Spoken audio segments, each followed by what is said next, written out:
Hi, this is Natasha Tynes. I'm an author, ghostwriter, and a book coach, and this is the written scene.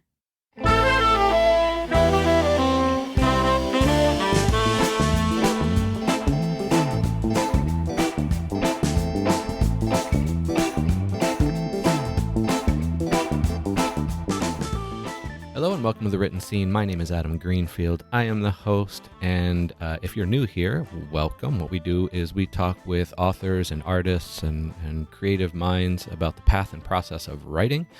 If you are not new here, if you've been here before, welcome back. Please tell your friends and annoy your enemies with it. I don't care. The more people that listen, the better, I say. Anyway. So today's guest is with someone that I was connected to via another guest of ours, Ann Randerson, and she said that I needed to talk to this person, and I trust Ann, so I'm all in on it. So, Natasha, thank you for being here. Thank you for having me, Adam. Yeah, for sure. So. You're currently the founder of Suburban Media Group, which we'll get to in a little bit. But to start, I'm kind of curious what you're currently working on writing-wise and what you're excited about as far as what you're writing. Sure. So I spend all my day writing, whether for clients or for my own creative projects. So I just published a new novel actually called The Karma Unleashed, Oh, cool. and Congratulations. it's thank you. And it's set between an invented country in the Middle East where I was born and the US suburbia, and it has magical elements. It has like, suburban thrillers and other fun stuff going on. It deals with like issues of immigration, identity, and of course there's magic, there's superpowers and stuff like that. So after I finished that creative project and I published it, I'm kind of taking a break from my own project and focusing on client projects for the time being. So ghostwriting a memoir for a media executive, a top media executive based in Dubai, and also working on another memoir for an advocate on medical issues and the cultural nuances and the cultural stigma when you get diagnosed with a certain illness. Oh, wow. And so these are the client projects. And I'm also doing book coaching with clients. So although I do not like write the books for them, but I sort of rewrite it with them and do line editing and developmental editing. So that's what I'm doing writing wise. I think maybe after a month or so, I'm gonna get back to my manuscript called The Building, which is or that building actually. And it's about a resident of one building and in a country in the Middle East, actually in Amman, Jordan, where I grew up, and they all of them moved to the US. They immigrated. They were like cousins and they all immigrated, but bad luck followed them. So like bad things happened to every single one of the members of the building. And so they started believing that there's an actual curse that was planted in the building, like a physical manifestation of a curse, which some cultures believe in that. So while you're reading the book, you keep wondering, is it an actual curse or is this just life happening, And or is it their own bad luck, or do you actually or you make your own luck? Because of your bad choices. So Right, yeah, so right. that's kind of what I'm gonna be restart or finishing maybe in a few months. Few months. Yeah, that sounds so exciting. I have like a million questions just from that one answer. Do you like taking a break in between your own stuff? You said you finish the book, now you're going to help other people, and then you're going to come back to your stuff. Yeah, Do you like that yeah. break, and how much of a break do you like to take? And even during that break, do you sometimes just not write anything at all? Well, I write all day All day. for Okay. for either clients or for I do as well. I teach, so sometimes I'll be working on like developing curriculum or writing social media posts or blogs or whatever. But the creative part, it's I kind of ebb and flow. When I had a full-time job and a full-time corporate job, when I worked for someone else, and I was kind of more disciplined in terms of I would write every morning because that was my only creative outlet, right? But now since I am doing writing for clients, I need that break because, that's what I do for a living. And when I get into a manuscript, I get into it fully. So I become immersed. Like I stop thinking about anything else but the characters. Right. So yeah, so I will get probably immersed maybe September when the summer craziness and when the kids go back to school. And I feel, like when it gets colder, the fireplace, a glass of wine, that's kind of when the mood for me to become a bit more creative. Yeah, we don't have a need for fireplaces here in San Diego, but Yeah. I know how useful they are in that hunkering down and just getting real creative and just letting Yeah. that feeling kind of sink in. And the wine helps for sure, but yeah, like Yeah. I know that feeling. I don't miss that weather. We're going off on a little tangent. I don't miss that weather, but Yeah. I can I'm see sure. how Yeah. being stuck inside will help you write more. So Yeah. I get it. Yeah. As a kid, you said you were from Amman, Jordan, correct? Correct. Yeah. Yeah. I Well, grew up there. I moved here 20 years ago 20 years. Okay. to Maryland, Maryland. Okay. in the East Coast. Yeah. What sort of stuff were you reading, or what creative things were you into as a kid? Mm. Fiction. So I really liked murder mysteries. And when I first started reading, I read in my native language, which is Arabic. And I read a lot of. I was always drawn to books that were fast paced, and there's like a mystery at the end, and you're always trying to guess Who did it? who did it. Yeah. Yeah, and I like those kinds of books, and this reflected in my writing now because my first book was a murder mystery, and the second one has a lot of thriller elements as well. And they're also very fast paced with, kind of a cliffhanger at the end. And because this is what I what I like It's to what you read. like. Yeah. I mean, I like, literary fiction, but it's a big investment.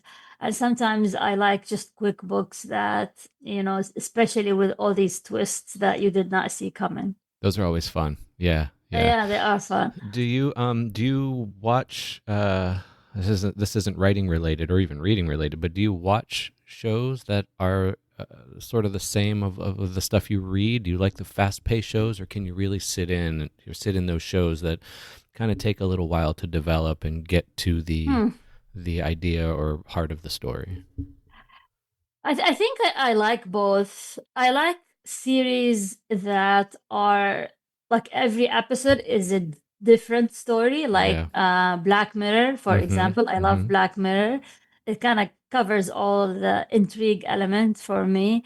But I can sit for long shows is if the writing was intriguing enough. Right. If the writing was filled with cliches and whatever, I just, I'm Not not gonna interested. waste my time. Yeah. Yeah. Yeah. Yeah. Yeah. So yeah, I mean, as long as as they're like the dialogue itself is nuanced, smart, I would sit and watch Yeah. a long show. Like I would binge on it. Yeah. Okay, okay. We've been watching some of those kinds of shows where they're a story within each episode, and some Like what? um this is a weird one, but Band of Brothers. Like I don't know if Ah, you remember that show. Came out about 20, 25 years ago on HBO. It's about World War II, and it follows this particular regiment through the war, the last few years of the war. But it seems like every story or every episode has characters coming in and out, but it's about a particular instance in that war or about a particular character's point of view. And I love stuff like that. I love being sort of dropped into sort of like you're dropped into a mini world for just a little bit, Yeah, before you yeah, move to a next one. yeah. So Yeah, there was a Polish series actually set in a building, kind of not really similar. similar to the book, but it's called the Decalogue. It's by Kieslowski, who's like he's the late Polish director, and it's like look like a Soviet style building, residential building, and there's a story for each resident of these apartment buildings, and sometimes they connect, like you would see the neighbor passing by, but we know her story like in a different We already episode. watched that. Yeah, Yeah, so yeah, that's kind of the kind of shows I like, but that's this fun. this one, yeah, Have, the have you Decalogue. have you written stories like that? Short Short stories. stories, yeah. Yeah. So I that's another book that I need to finish, which is my collection We of always short have another book stories. to finish, don't we? Yeah, and sometimes some of these characters are mentioned like briefly, but each chapter has a different story. Yeah, yeah. I love that how you talked about that, of just dropping yourself in there, and those separate stories in a single book or arc. Those are always fun. So I really appreciate that. As a kid, when you were reading this stuff, who were your biggest influences when it came to reading? Was it parents or teachers or even maybe a librarian or something? But what really put you Mm. on the path of reading those stories? So I always like to read. I don't know why, but I always just, like to read. And I remember my dad always used to tell me that if you wanna advance in this world, you have to learn English. And he started getting me books in English. And back then in the 80s, there were not many places that would sell books Mm, in English that were like age appropriate. And so he had to scour those like flea markets where expats would, before they leave, they would leave these leave all books, those books. and Yeah. yeah, and he would grab me some. And I remember the first book I read in English it was called Super Fudge, and I think it was by, what's her name? The one who wrote Dear God, It's Me. Oh, is that Judy Bloom? Judy Bloom. Yeah. Yes, I think that Okay. was Judy Bloom. Okay. Yeah. And that was the first book. I still remember that book. Very It was different from like a murder mystery, yes, isn't it? yeah, exactly. Yeah. Yeah. Yeah, exactly. But then I think I would say my dad, because he used to get me the Get books. you those books. Yeah. Yeah, It's always helpful to have those people, as a kid who are giving you things to read and to check out, and so yeah, some people have the librarians and some people have parents and some people have friends that do it, yeah, and then yeah. there are those that discover it on their own somehow, and so I'm Yeah, always curious how I had people a get to that point. yeah. So I had a friend also, and remember that back then there were not enough books in English, and I think it was like third or fourth grade, and she told me I have this collection of books by this British author called Enid Blyton or something, and I got so excited that she told me, "Yeah, I'll bring them to school the next day." So I remember I stayed up all night because I was so excited. Yeah. I couldn't sleep. I was like, okay, school will start in 5 hours, 4 hours, 3 hours, because I could not wait for the day to start so I can put my hands on these On those books. books, yeah. Were they as I good know. as anticipated? I guess so. Yeah. I don't remember much. I think the idea of having them Right. was more exciting than actually Yeah, reading them. yeah. I'm 50 and I still have that problem in a way, where I Yeah, get to a bookstore and I'm like a kid in a candy store, and yeah, it's problematic because I don't have a lot of bookshelf in this apartment, but I know that feeling of just waiting for a yeah, book. You got something being sent to you or whatever it may be, yeah, So yeah. let's talk about when you had something first published. I don't know how long ago was your first publication? So I'm a trained journalist, Oh, and I okay. have a degree in journalism, and I worked as a journalist for a while, and I still publish as a journalist. I'm a Gotcha. freelance journalist. So my byline, I mean, first time was I don't know, 19. Right. Wow. Okay. Uh, yeah, and that was in a newspaper in Jordan. And yeah, and I'm almost 50 now. Okay. Okay. And so it's I've been publishing for over 2 decades now, mostly like it started as in publications, newspapers, magazines, and then short stories. Mm. My short stories started getting picked up in different journals, and then books after After that. that, yeah. As you can see here behind me. But Yeah, yeah, yeah. Okay, cool. So do you remember the feeling that you had when you were first published? And if so, when you publish things now, does that feeling match up? Do you still get that same adrenaline or yeah, rush? Yeah. yeah. I always joke about it. Like my first byline was when I was 19, and even not even books, but even magazines. Like I posted on LinkedIn. I was a story was published in a local publication here called Bethesda Magazine. If Since you grew up in the Yeah, area, maybe you I heard don't think I about read it. that one. No.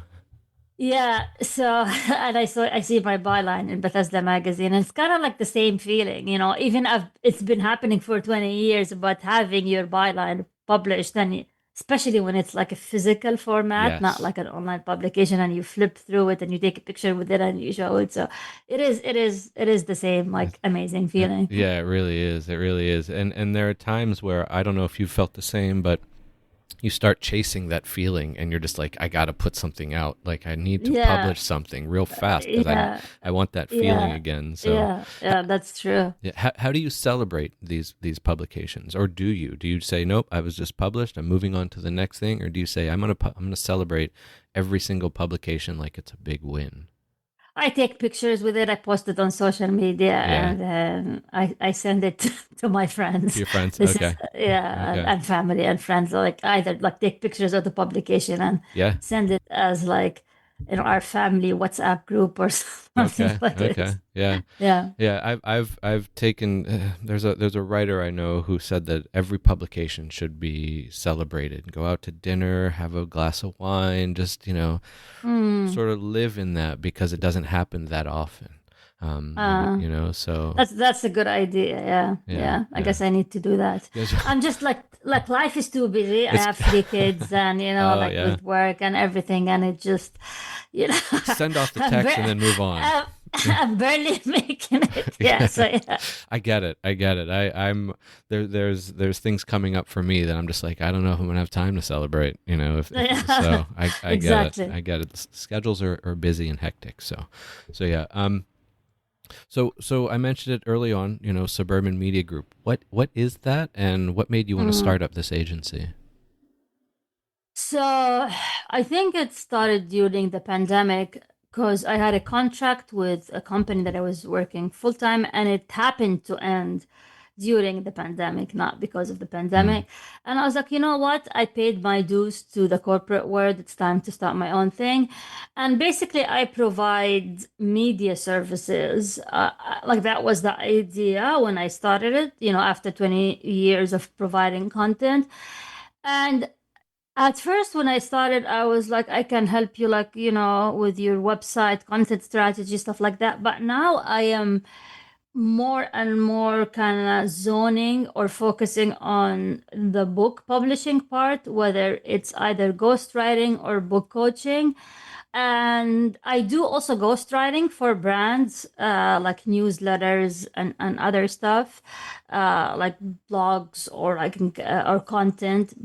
But the main focus now and the main, let's say, income is coming from helping people publish their books, whether by actually ghostwrite it for them or by coaching them and helping them. So they would come to me and say, I have this manuscript, it's a mess, I don't know what to do. So I would guide them through the process.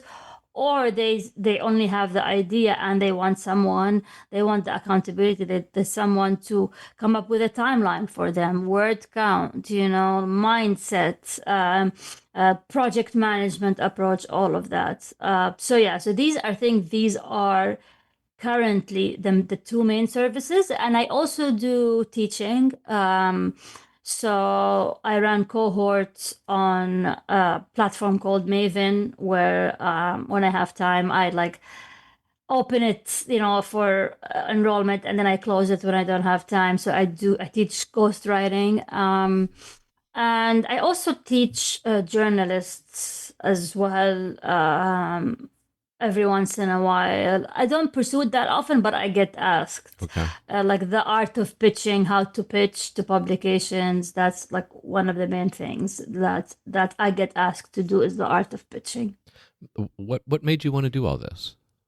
As I said, because I was tired of working on somebody else's dream. It was time to do my own Mm, dream and be my own boss and set my time and have that flexibility where I can work from anywhere and I get to choose my clients and just be creative nonstop and creative, whether it's in the actual writing process or how you run your business. Like, okay, how can I want to scale? How do I scale? How do I get new clients? Like all of that, or like YouTube. I want to create a YouTube video. I want to create a TikTok video. All of that, it keeps you in this creative mode all day long, and this won't ever happen if you have a corporate job working for somebody else. yeah. You can never work as hard and as creative as when you have your own job. Oh, you are preaching to the choir. I have a part-time day job that every Monday, Wednesday, and Friday I just grumble through, and Yeah, it bothers me yeah, so much that I cannot focus on my own thing. And before yeah, I was working more hours, so I guess I really shouldn't complain too much because I'm starting that decrease from that so I can focus more yeah, on my stuff, yeah, making it work. yeah. But it's hard. It's very difficult, It's hard because you have bills to pay, right? right? And the like having your own job, you can get into this mentality or feast or famine, or like one month, you have a lot of clients, a lot of work, and another month is kind of quiet, and then that's when you start, oh, maybe I should like quit this and go back to a more stable income. And but as a cycle, it's a normal cycle that every business owner goes through. Yeah, I go through it a lot myself. Yeah, I definitely understand that. yeah, It would be easier, right, to just yeah, take a it job would be somewhere, easier. but your life would your enjoyment of life would decrease, Correct, correct, because correct. that's not our And path. what would you choose? But it took me a while to realize that this kind of mentality is actually part of the process. Hmm. That, I wanna quit, I don't do this, what I'm doing, and then, oh wow, this is awesome. I mean, look at my life. I can work from anywhere, la la la. But then the next month, oh my God, this sucks, but it is part of the process. And I talk to a lot of entrepreneurs, and I think until you reach a very, very, very solid foundation financially, that's when it stops. But I guess the first 5, 6, 7 years, it's gonna be this up and down. Yeah, yeah. I've talked with other people, about starting a business, because I quit my day job entirely in 2016 to try to become a Mm, podcast producer, and I blew through my savings within 8 months, and I was yeah, like, oh, what am I going to do yeah, now? So I had to pick yeah, up more work, but I made sure that I maintained some level of either working from home or doing my thing and figuring out how to get paid doing my thing, yeah, because I exactly. knew that at some point I only wanted to do my thing. Yeah. So I've been at it. I'm fortunately now making most of my income from creative work. Oh wow. So but it took a while. Like you said, 5, 6, 7 years. It takes a while to get up to that It takes point. a while. Yeah. And it's hard and it's scary. It takes a lot of work on your mindset and Yes. on your resilience, and it takes a certain character.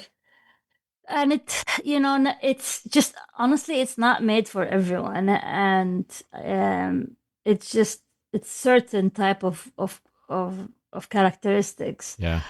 that make you withstand this. And our life journey, I grew up in the Middle East. It was a nice life, but it was not easy.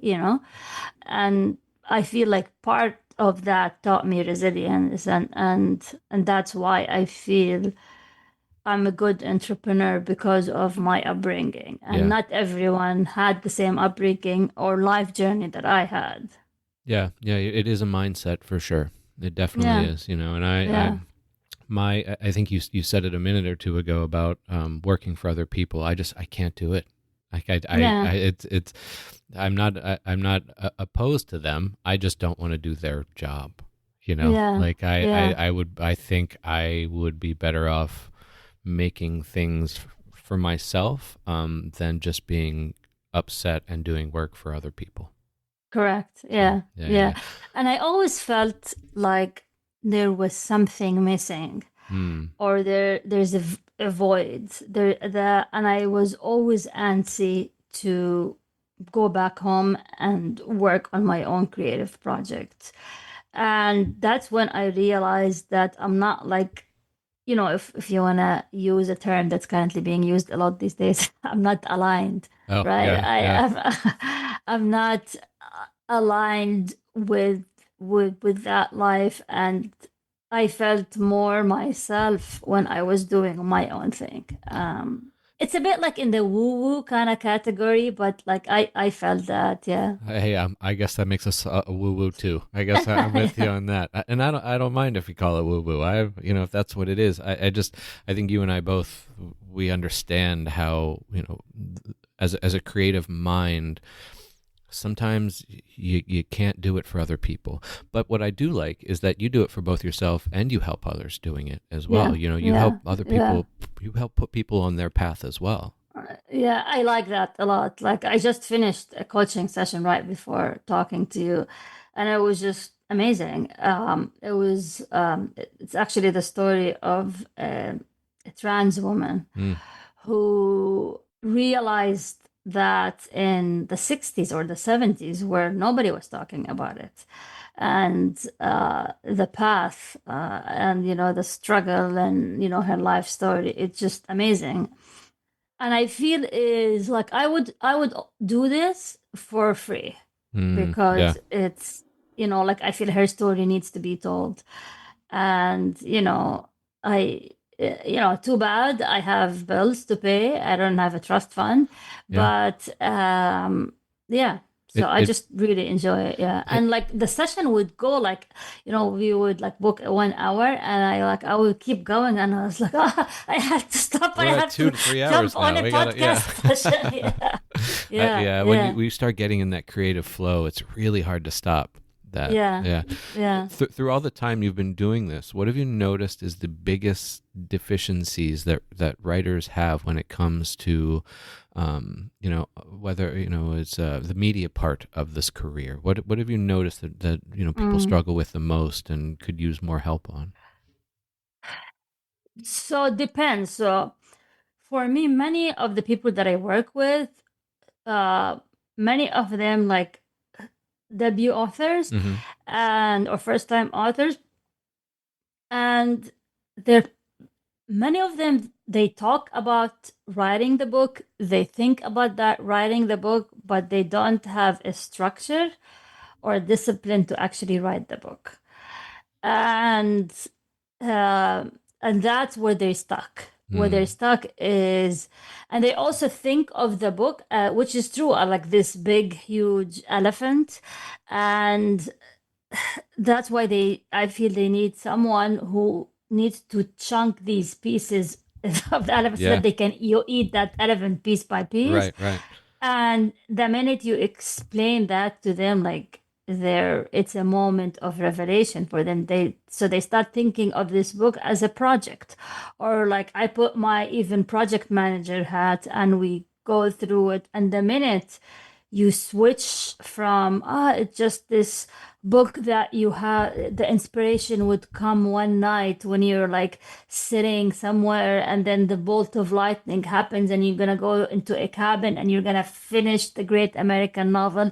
And I think that's what many people think Right. writing a book is. Right. And Yeah. they don't realize it's actually a project with a timeline, with goals, with discipline. It's a job. Yeah. And they, many of them as well, they think, oh, I can't do it. Some of them was like, but I don't have a degree in writing or like journalism. And some others, but maybe I'm not good enough. I'm not talented. I was like, yeah, talent is important, but let's not worry about that now. What we need to worry about is actually putting words on the paper, and then we can polish. And that's, I think that's one.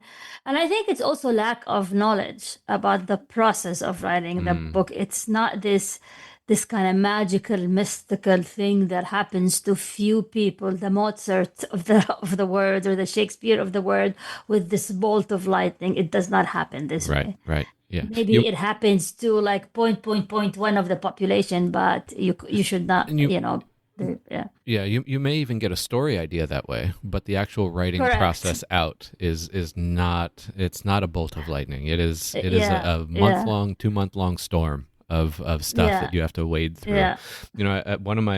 One thing that I heard many years ago that sort of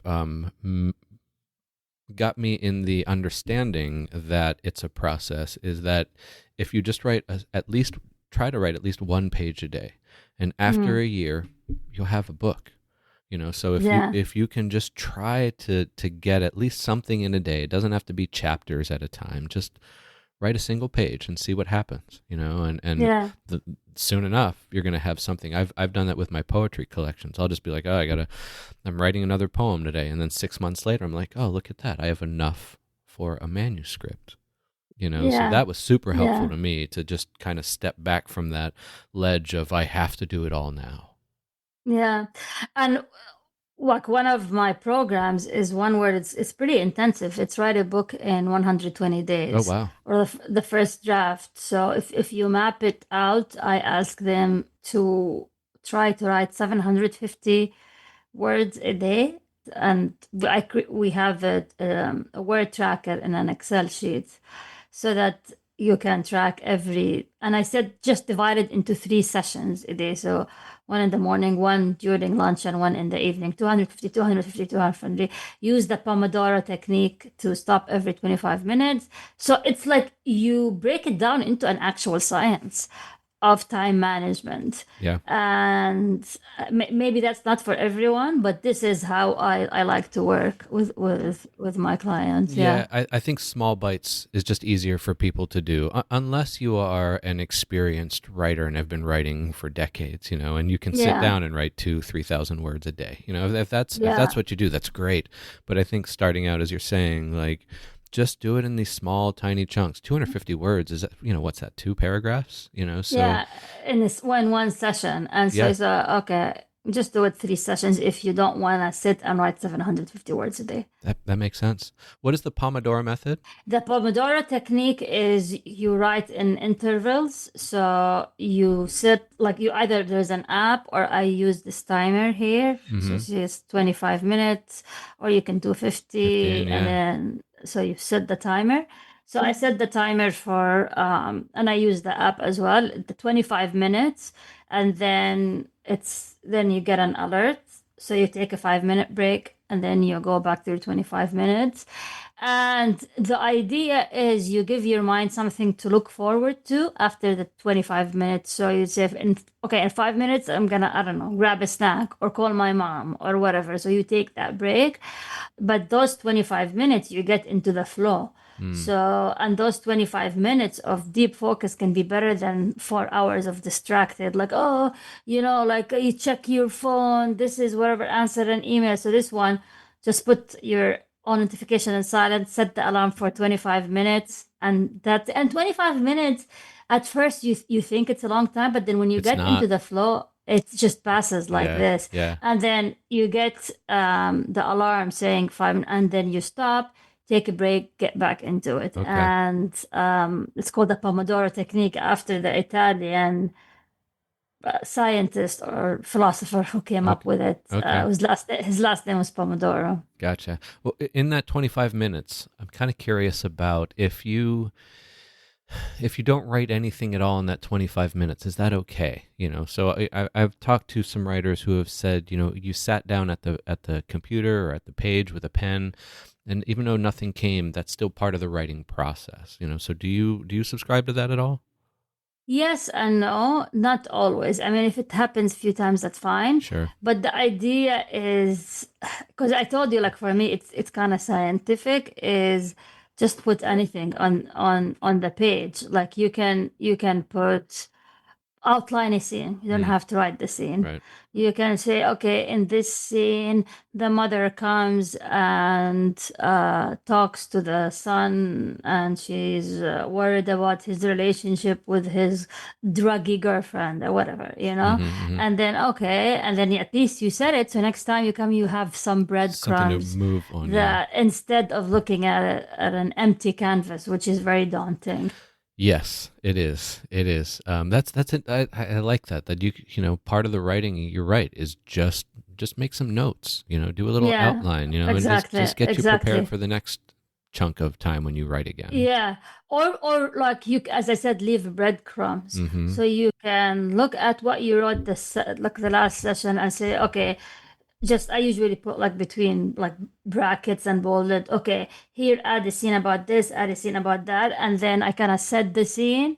And like how the French have this, the French cooks, chefs, they have this, I forgot the term in French, but how they set Oh, mise en the place or something like that.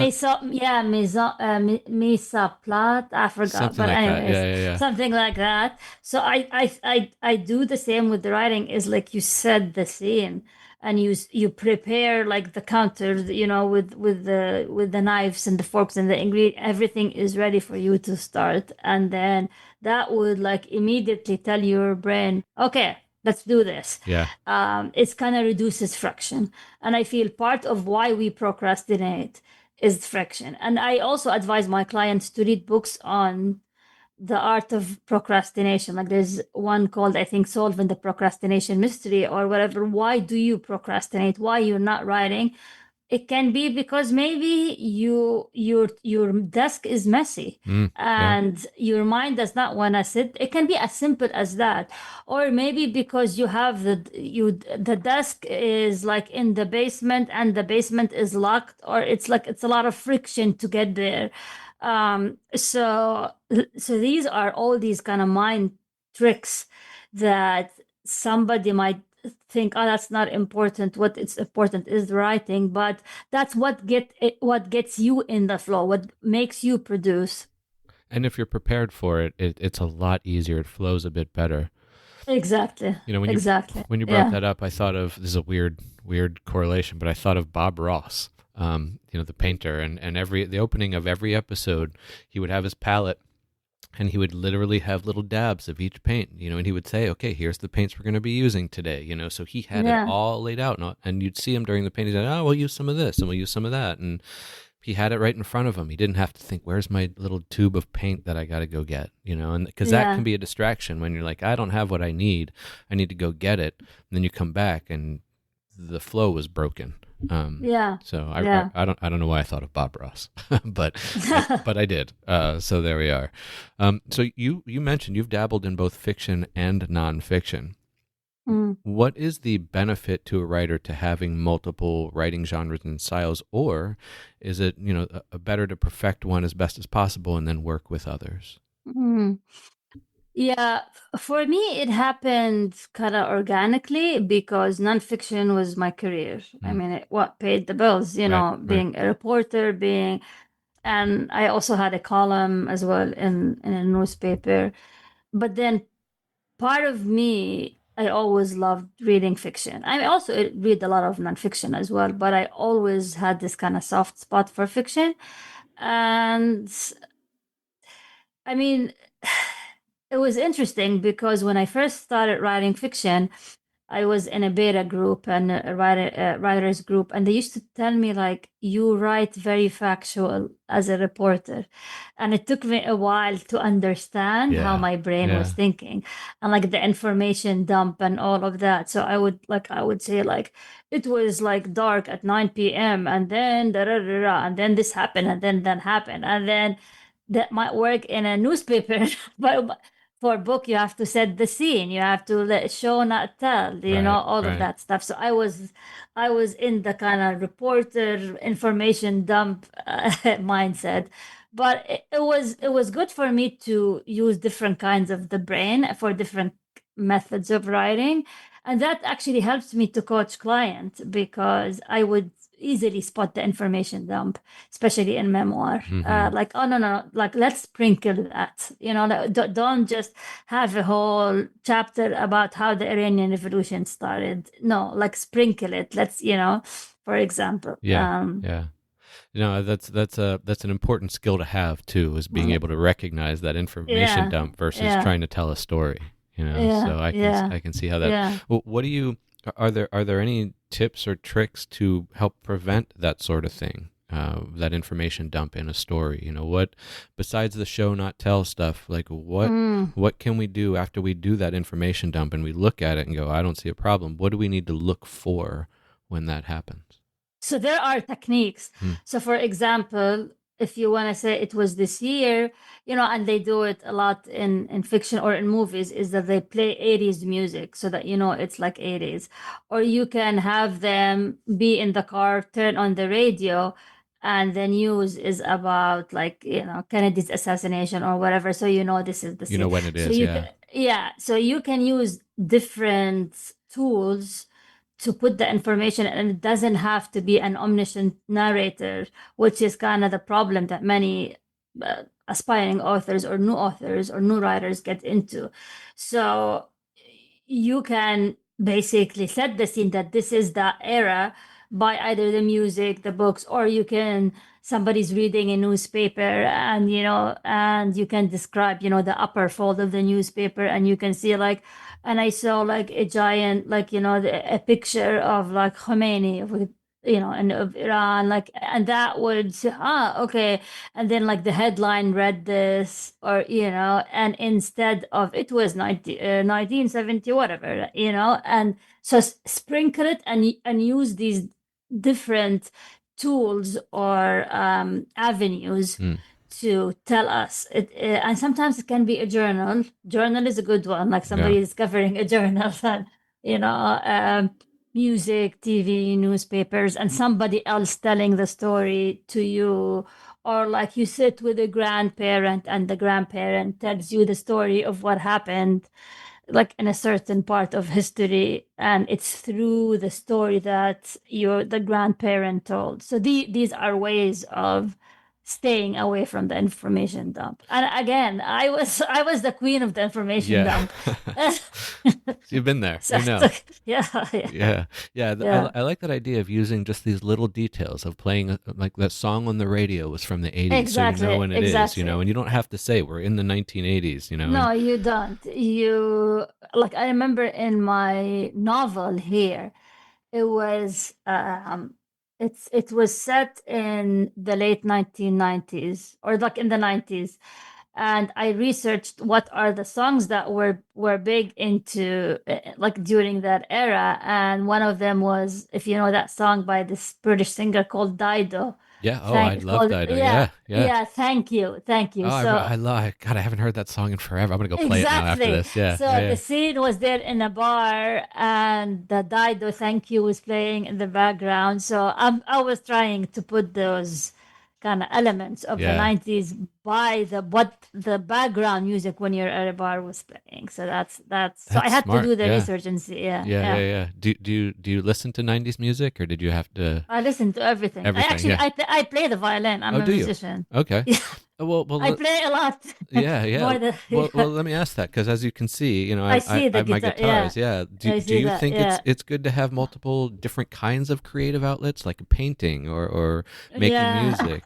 Does that help at all, or is it So really? I'm gonna tell you about my existential crisis Oh this boy. week, and Okay. which So I went to West Virginia for the weekend. They had like a chamber music workshop, and I applied and I got accepted. And it's basically 2 days of being immersed, playing music with people you never met before. They form a group. So I had two cellos, and then they have coaches that come, and then at the end there's a performance, and it was wonderful, Yeah, right? yeah. And I was like, part of me wishes I pursued music Music. professionally. Yeah, yeah. But I know if I was like a professional musician, I would say no. I want to go back I to should have been a writing. writer. So Yeah, yeah, so it's like it's nonstop. But and I think part of being a creative person is you have these creative outlets. And yeah, for me, I think of it is writing is my passion and it's also my career, mm, and it helps me, buy an expensive violin or like hiring right. a teacher, or Yeah, like going to West Virginia and paying for that work, like. And so it's like one form of art supporting another art, yeah. but one form of art that is more on the professional path. I had to pick one art that would pay the bills, and I picked the The writing. writing one. I Okay. because I think it's easier to be a professional writer than a professional musician. I couldn't agree more. Yeah, I mean, I early on wanted to be in a band, and I wanted to play on Yeah, stage and tour all over the world, and then yeah, and then I was like, yeah, that's a tough gig. Of course, writing is not an easy gig either, but yeah. there's multiple ways of getting into a writing career, Correct. more than there Yeah, is in music. yeah, yeah, So yeah. that's a violin. So I love the violin. I love the cello. I think the cello is my favorite string excellent. instrument. Yeah, But I because like play, the I cello. played trumpet. Gosh, I picked up trumpet in second grade, and I played that all the way into 10th grade. And then I picked up the guitar and I started playing guitar. So music has always been a part of my life, but so has writing. I Mm, don't draw or paint. I used to yeah, as a kid. I used to play around with it, um, but I appreciate having multiple creative outlets that are just different in what I'm doing. Because it yeah, still keeps those juices flowing. So, yeah. Exactly, exactly. Yeah. do you need multiple outlets like that, or can you? Are you fine with having the different ones? Because I know there are some people who are like, I just want to write, or I just want to play music, or I just Mm. want to paint, but are you the kind of person that you need multiples? I'm not sure. Okay, we haven't done it without them, I right? Yeah, Yeah. like it just happened to Okay. be this way. So Yeah. but I think part of me would always like gravitate towards music, Yeah. even if I did not, like, I picked up the violin when I was a teenager. Even if I didn't do that, I think part of me would gravitate towards it. Maybe I would just pick up a guitar, or as you see, a ukulele Yeah. here, or Yeah. like I Yeah. would, because I feel it's in me, right? Mm. It's hard to fight But against that, isn't it? yeah, yeah. And another thing is, people were convincing me to be like a stand-up comedian. I was Oh like, no, no. I don't have any time for this. And I actually got into it a bit, and I started writing the joke and organizing them, and people like, oh, sign up to this like open mic, and I was like, I just can't. You don't It's have just time. too much. Yeah. I will save the jokes for a beach party There you or go. like for For for a friends and dinner family. conversation. Yeah. I have to focus.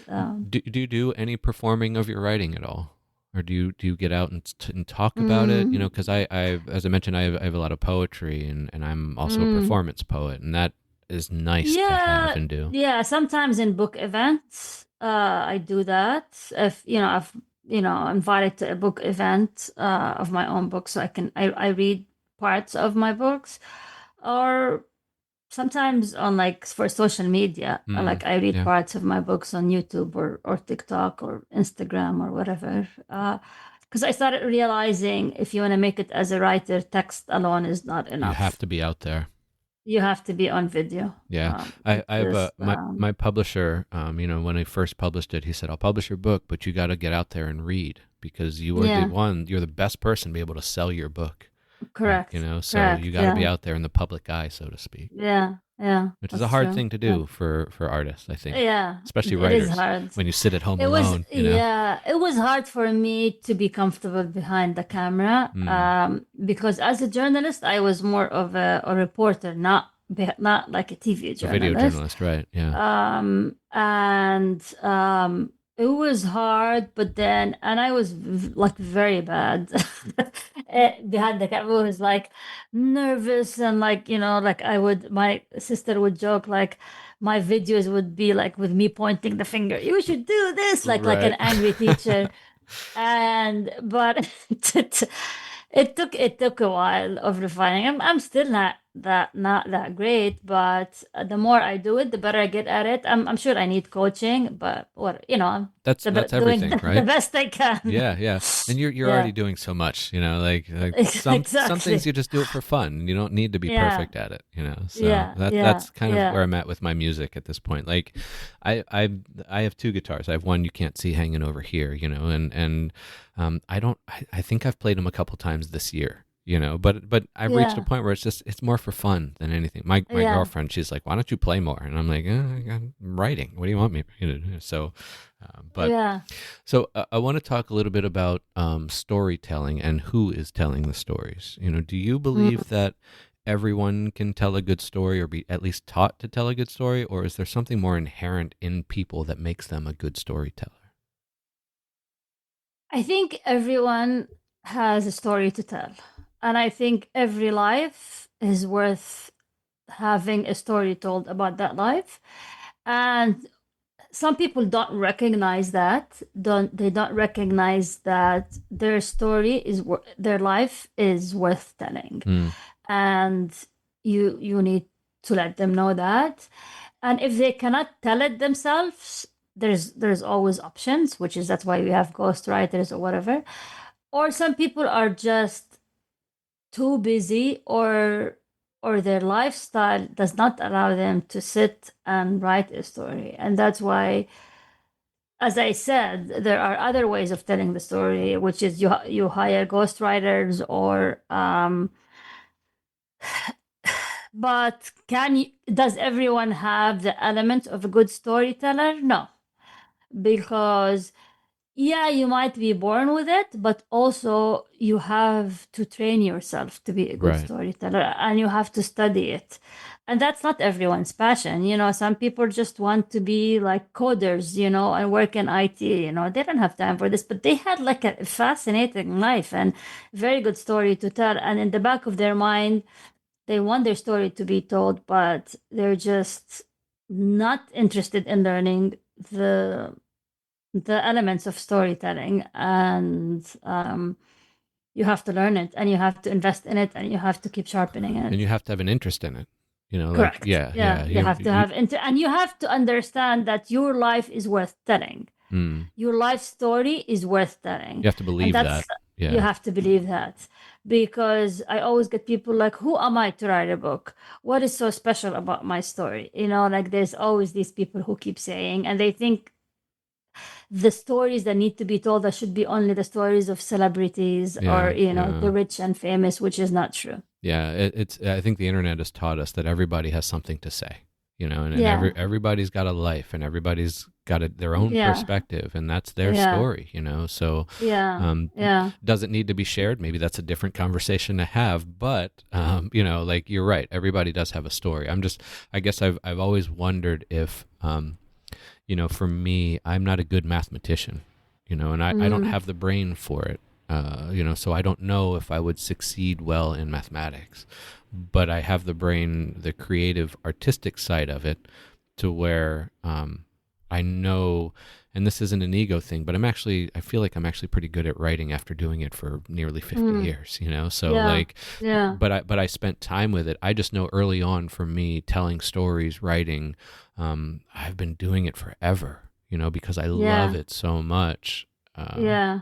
so I guess that was the point of that question, I guess. I think sometimes it's what you gravitate towards. Mm, Like, and we can also fall into the limiting belief. Like, if you tell yourself, I'm not good at math, you won't be good at math, right? mm, But it's if true. you Yeah. gravitated towards it early on, you would do whatever it takes to be good at math, right? You would watch YouTube videos, you would read books, you would, because you like somehow inside you, you found playing with numbers fascinating. Yeah. And I am someone who does not believe that people are like inherently born talented. I don't, or I feel people develop that talent. And even if you have that talent and you don't do anything about it, it doesn't mean anything. Like Mm. if you were born with a perfect ear, right? So what? I mean, you still have to do the So work. let's do the work. It Yeah, might it's it true. might be easier for you to pick up a piece than others who don't have the perfect pitch, but you still have to do the work. It does not like mean much at the end of the day. We all have to put in the 10,000 hours. Yeah. Um, yeah, so Yeah. No, no, I can see that. You're right. You do have to, you can be good at something, but you can still be better at it. And yeah, that requires yeah, putting effort and time and focus into yeah, it. So that makes yeah, sense. That makes sense. So let's go ahead and wrap up it. As you said, these things fly by. And I feel like yeah, we just started talking, but it's been about yeah. an hour. So we'll go ahead and wrap up. I've got one more question for you, and I typically ask this of everybody. So if there was one story, song, movie, anything creative that you wish you wrote, what would it be? It's a movie which I don't remember the name, Okay. and I remember it's Demi Moore was the Debbie actor, Moore. I remember and that name. the Yeah. uh, I'll find it, but the kind of story is it's something that I wish I thought of and I wrote in a book, is that she lives somewhere in the US and then she goes to sleep, and she every day she in her dream she's living somewhere in Europe, totally different life, totally different husband, kids, whatever. And in the movie they don't tell you which one is the real one and which one is the dream, and she herself does not know. So she's kind of grappling, like, is this my real life or is that the dream? Yeah. And so there's these two parallel lives, and you still do not know which one is the real life and which one is the dream life. And she herself does not know, I which love is that. fascinating concept, which is the idea we spend 8 hours. Let's say if you spend 8 hours dreaming or living a life while you dream, this is actually life because it's 8 hours of quote unquote living, whether if you live in a not in your body form but you Mm-hmm. live in your conscious, that is another type of life. And Yeah. I feel the idea is she's still not realizing if this is real or not real, and it just That's a I cool. have it's a very cool concept. I want to watch it again just to to remember the Yeah, nuances. I'm looking up these Debbie Moore movies, but Just ask like Demi Moore movie about two parallel lives or yeah, something. that's I love that story Yeah. idea. And so, do you like to write your own stories like that? Mm-hmm. You do, Yeah. yeah. Yeah, because my first novel was about a person. It was actually inspired by a dream. I was a person about a woman. It was about me being killed and being reincarnated into the body Oh, of a yeah. 7-year-old. And so that is so I like the dream was so vivid that I created a character that got killed, and her name was Siwar, and then she got reincarnated into a character of a boy called Wyatt, which is like a very kind of American white Mm, name, yeah. and then that's why the movie is called They Called Me Wyatt. The book is They Called Me Wyatt. That's great. But yeah, That's a cool so, idea. I love those sorts of the not time traveling, but just like all of a sudden you're in a new world, yeah, and I yeah, appreciate that. yeah. It looks like the movie is called Passion of Mind. Yeah, yeah, something like that. Yeah, Yeah, yeah, so yeah, yeah. that came Passion out of Mind. in Yeah, 2000, huh? Wow. Okay, well now I got to 2000. yeah. Oh wow. Yeah, so now I got to watch this movie. That's a Yeah, I heck gotta of a watch it story. tonight. Yeah. Yeah, So you got Dido and Passion of Mind to do tonight. Those are the exactly. Yeah, two things we're gonna but, do when we get off of this. So yeah, yeah, yeah. that's cool. I love that answer. I don't think I've ever heard of this movie before. So and I get random answers that I've never heard of, but this one, I really want to see this movie now. So Yeah, it's yeah, it's cool. yeah. Well, Natasha, I appreciate you making the time for this. Thank you very much. Of course, and thanks for having me. It was fun.